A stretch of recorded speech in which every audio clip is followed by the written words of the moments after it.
এই টাইপের অঙ্ক বিভিন্ন পরীক্ষায় ফ্রিকুয়েন্টলি আসতে দেখা যায়। যাতে কনফিউশন না হয়, পরপর আমি লিখে নিয়েছি। প্রথমটা কি আছে? X plus one by x equal to three, step up করে আমাদের স্কোয়ারে আসতে হবে। যে মানটা আছে সেটাকে কি করতে হবে? স্কোয়ার করতে হবে। আর মাইনাস করব, কারণ প্লাস আছে, তাই এখানে কি করব? মাইনাস করব। মাইনাস থাকলে কি করতাম? প্লাস করতাম। 2 মাইনাস করব। 3 তিরিকে 9 মাইনাস 2 মানে 7, এটার উত্তর।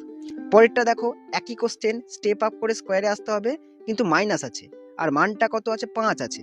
তাহলে 5টাকে আগে স্কোয়ার করব। ওকে, মাইনাস থাকার জন্য কি করব? প্লাস করব। কত? 2। উত্তর কত হবে? 5 5 25 প্লাস 2 27, এটার উত্তর। ওকে, আরো একটা এক্সাম্পল নেওয়া যাক। মনে করো x plus one by x equal to 7 আছে। বার করতে হবে x square plus one by x square. Step up করতে হচ্ছে, মানে যে মানটা আছে সেটাকে আগে কি করব? স্কোয়ার করব। আর এই যে প্লাস আছে, এখানে প্লাস থাকার জন্য মাইনাস করব। যদি মাইনাস থাকতো কি লিখতাম? প্লাস লিখতাম। কত? 2 মাইনাস করব। তাহলে 7 7 49 মাইনাস 2 47 হয়ে যাবে এটার উত্তর। 3 নম্বর এক্সাম্পলটা দেখো, x plus one by x equal to 3 আছে। স্টেপ আপ করে আমাদের কিউবে আসতে হবে। এটার জন্য কি করব?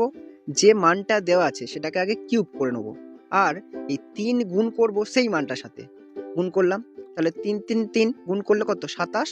আর 3 তিরিকে 9, তাহলে 27 থেকে 9 বাদ দিলে 18। 18 এটার উত্তর। না বুঝতে পারলে এই এক্সাম্পলটা দেখো। মনে করো x plus one by x equal to 2 আছে। বার করতে হবে x cube plus one by x cube. Cube করছি স্টেপ আপ করে, তাহলে যে মানটা দেওয়া আছে সেটাকে কিউব করব আগে। তাহলে 2 এর কিউব করলাম, 3 গুণ করব এই 2 এর সাথে। তাহলে 2 এর কিউব মানে হচ্ছে 8, আর 3 দুগুণে 6, 8 মাইনাস 6 2, এটার উত্তর। ভিডিওটা ভালো লাগলে লাইক করে দিও, আর এরকম আরো ভিডিও পেতে আমাকে ফলো বা সাবস্ক্রাইব করে রাখতে পারো। ভিডিওটা দেখার জন্য অনেক অনেক ধন্যবাদ।